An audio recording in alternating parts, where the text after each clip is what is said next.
every day. Let me also state this.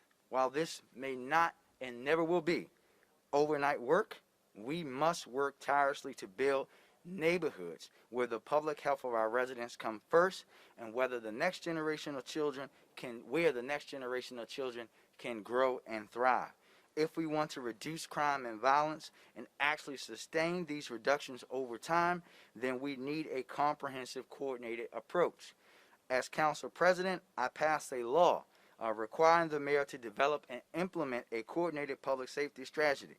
For me, this has been the missing link in violence reduction efforts throughout the city and throughout our time in the past. Today, my administration is releasing a draft version of that plan for public feedback. You will remember that one of my first actions as mayor was establishing the Mayor's Office of Neighborhood Safety and Engagement. This office is responsible for coordinating this all-hands-on-deck approach to building a safer Baltimore and working to assure accountability across our holistic violence reduction strategy. I'm proud to have Director Jackson leading that effort and know how committed she is, first and foremost as a Baltimorean and someone who knows the importance of working hand in hand with the community for the benefit of our city. Before I turn it over to Director Jackson to outline the plan that her office will be tasked with coordinating, I want to give our Health Commissioner an opportunity to discuss the process that she began prior to Director Jackson's arrival. Madam Commissioner.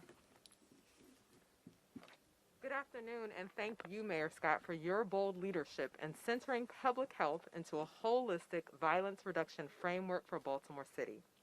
Today, I'm here to discuss briefly the public health approach that Baltimore City will be utilizing to address violence in our communities and the steps we have taken so far. Witnessing violence or living in a violent community is a social determinant of health, and it shapes our lives and overall health outcomes, meaning the environment in which we live, work, grow, play, and worship influences our quality of life. Addressing these social determinants of health is crucial to violence prevention. To combat this, the city is taking a three-pronged public health approach to violence by addressing the social determinants of health, responding to addiction and mental health needs, and promoting upstream investment to reduce violence. On May 18, 2020, in the wake of a global pandemic and a violence epidemic, then City Council President Brandon Scott passed the Biennial Comprehensive Violence Prevention Plan Ordinance as a sustainable response to reduce gun violence and address its root causes. The ordinance mandated that the Baltimore City Health Department develop a comprehensive violence prevention plan that employs a public health approach and strategies that are trauma-informed, reduce harm, and heal individuals and communities. On September 17, 2020, the Health Department began convening a multi-sector citywide violence prevention task force composed of Baltimore City agencies and organizations, Maryland state agencies, and federal government technical assistance partners. The task force met over 8 sessions to develop a violence prevention framework using a results-based accountability approach.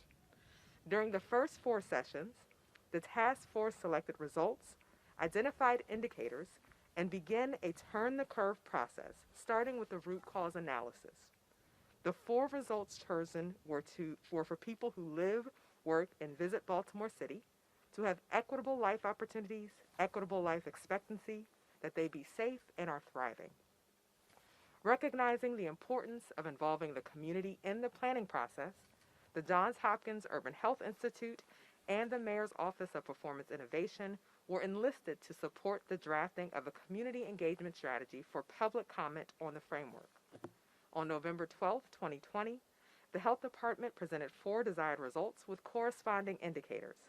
The task force brainstormed evidence-based, community-based, and innovative strategies for public comment through the development of a survey promoted through various mediums, including the city's website.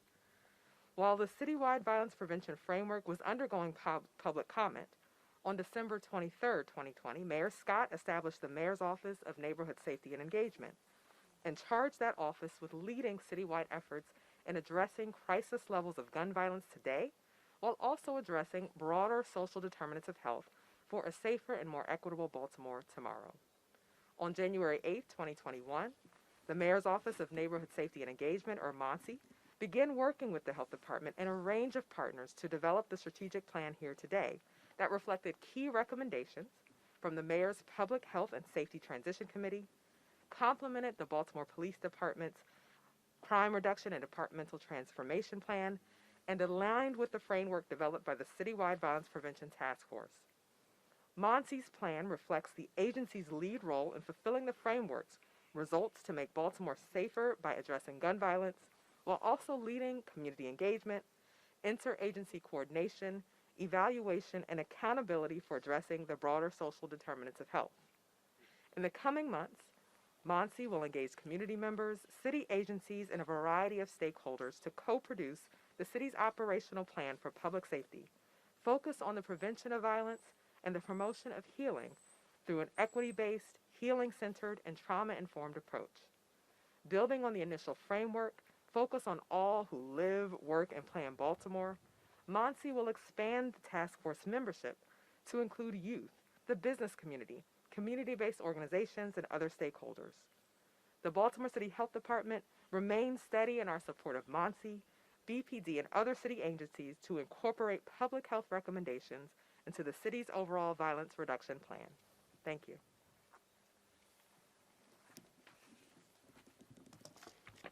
Thank you, Dr. Jaraza. Thank you so much, and thank you for your work.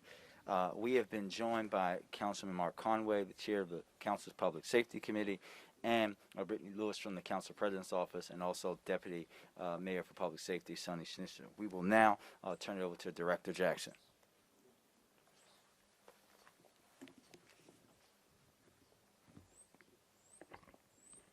Thank you, Mr. Mayor, for your vision, and Commissioner DeRosa for convening the task force and creating the framework for the 5-year plan.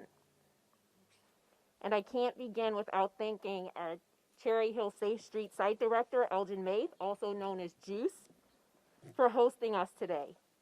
This site has been here for 13 years and demonstrates what partnering with the community to co-produce public safety truly looks like.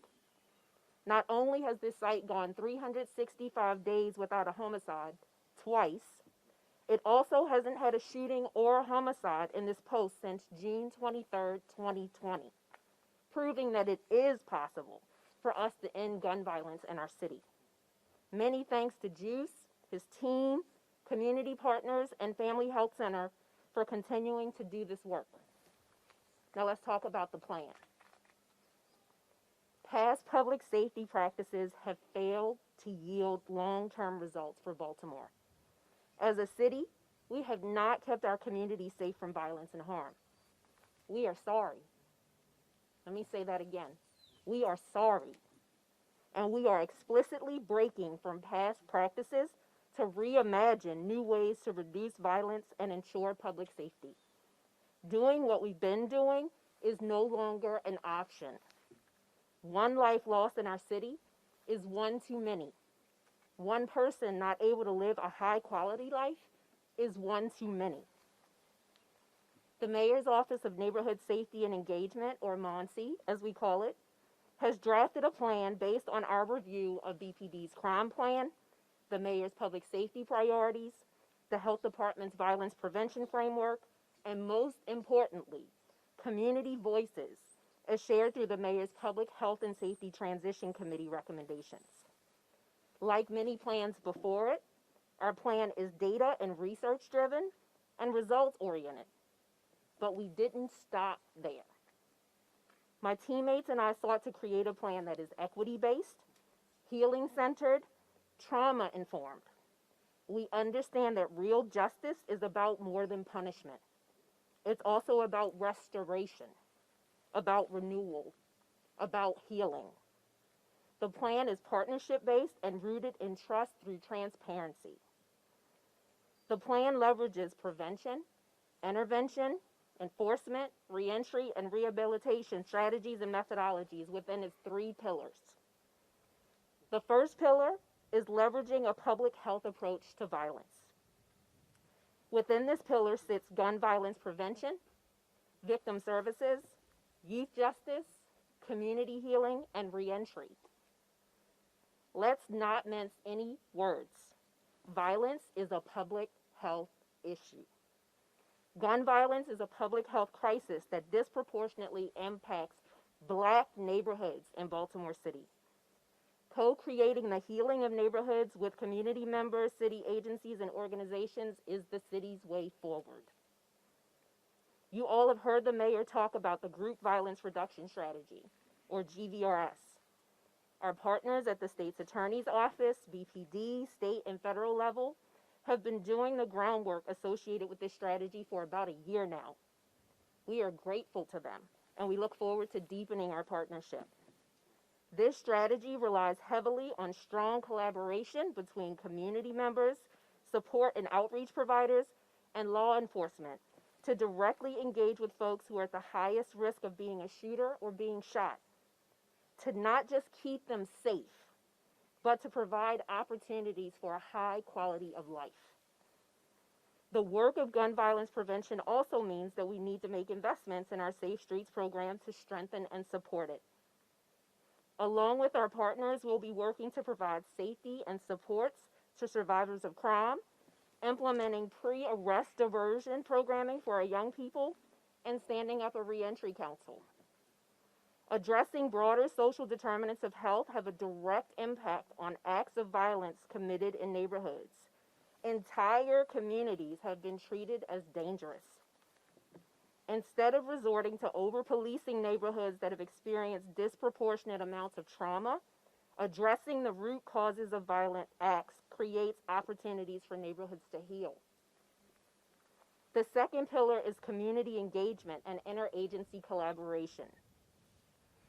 Sustainably addressing violence and structural inequity requires an intersectional approach. Just as individuals have their own unique needs, so do our neighborhoods. It's important for folks across Baltimore to engage in the process of actively healing, both for themselves and for their community. Community capacity building is at the core of this pillar. Not only will MONSE directly engage with elders, parents, young people, institutions, businesses, and community-based organizations around ideas associated with the co-production of safety, but we will also provide technical assistance and funding to grassroots organizations who are doing the work. The city is responsible for proactively addressing the needs of residents, not just reacting to issues as they arise. MONSE has been tasked with driving cross-system accountability among local, state, and federal agencies serving our city. We will be their accountability partner, and you will be ours. The third pillar is evaluation and accountability. As I mentioned before, our plan will be driven by data, evidence, and community-based best practices. We will be creating key indicators that assess our holistic approach to violence, and we'll be sharing those metrics, data, and experiences to keep agencies accountable for their contribution to public safety. The team and I are really excited about a new tool that we'll be developing called Neighborhood Stat.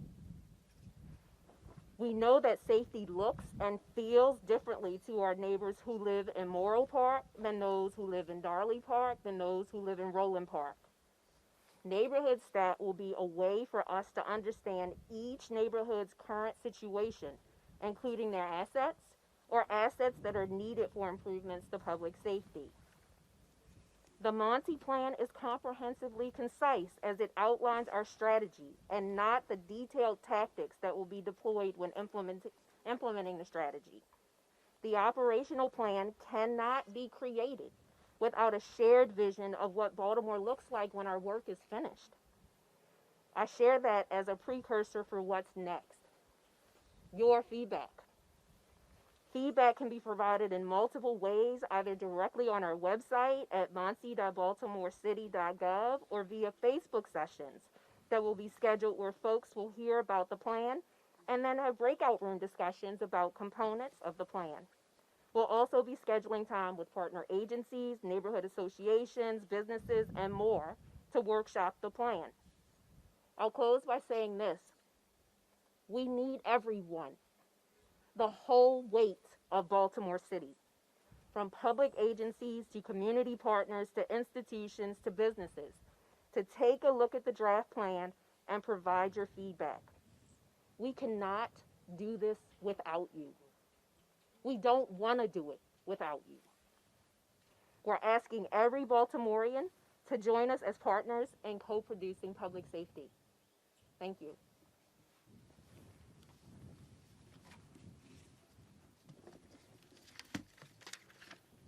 Thank you, Director Jackson.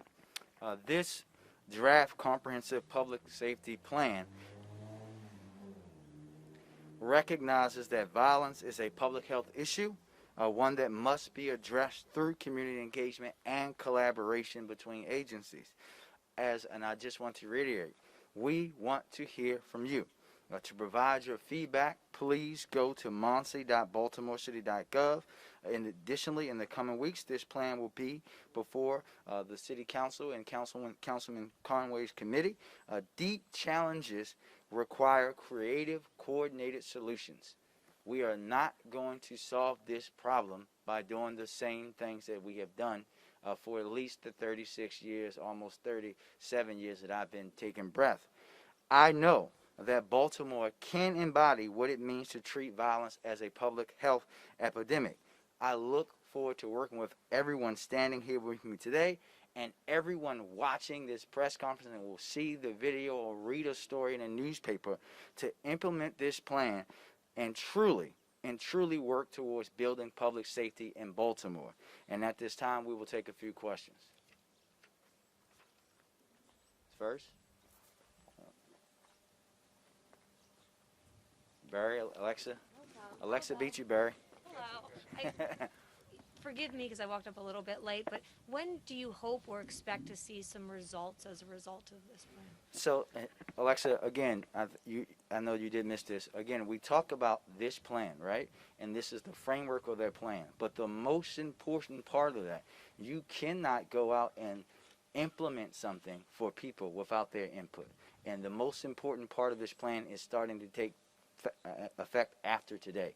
But we know the coordination, all of that work, all of the work that has already been done, we'll start to see results very quickly. But the most important portion hasn't happened yet. We have to go to the citizens. As one of my former colleagues, Councilwoman Spector, would say, you don't ask the doctor if the medicine is working, you ask the patient. And now we have to ask the patient. Barry? One of the things that was discussed was dealing with funding and dealing with community support and going out and dealing with how are you going to fund all those things? Where's the funding going to come from? So, Barry, those are the kind of things that we're going to be discussing as we go through the partnerships and building them with the community, right? This is also about how we prioritize our budget moving forward with the city. But as we go out, talk to our community partners, see what their needs are, this is how we do it. The same way that we went from having 4 State Street sites to 10, the city had to make investments in the things that we knew would work in order to have the results that would happen. If you would have said to me when I was 15 or 16 years old that Cherry Hill would go twice, 2 years without having a shooting or homicide, I would have laughed at you and walked away. But we know because we made that change and the city made that commitment to changing the way it operates, we were able to do that. But what's going to happen here, this is a partnership. We're going to go to our partners in the philanthropic community. The city's going to have to put up. The state's going to have to put up. We're going to work with our federal partners. And all of that is going to be on the table. Also, youth. You talked about incorporating youth. How are you going to do that? What exactly are you going to do to bring youth to even look at the plan and all those things? Well, I'll let Director Jackson tell you exactly how she's going to do it. I know this is the part that she's the most excited about. Director? Thank you, Mr. Mayor, and thank you for your question. I would say, as the former co-chair of the Mayor's Transition Committee on Youth Education and Recreation, we were able to convene a large panel of youth to participate in conversations about opportunities that they're looking to have afforded to them. My office is currently in discussions with many other agencies, but the Mayor's Office of Children and Family Success are currently spearheading a charge to host a mayoral youth summit in which we will be discussing public safety specifically with as many youth as who want to have a seat at the table will be there.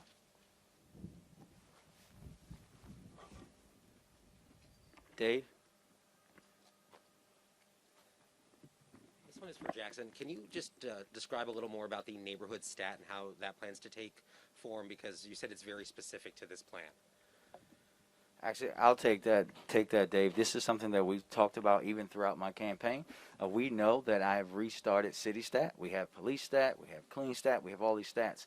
One of the things that I talked about now over a year ago is that looking at how our agencies are working in specific neighborhoods. That means bringing every agency that we have under my power and looking how they're working in Sandtel or Cherry Hill, looking at the difference between their response time and how quickly things get closed out, looking at where we need the activity, what things that they don't have, making sure that we're holding our agencies accountable for treating every single neighborhood the same way. Thank you, everybody.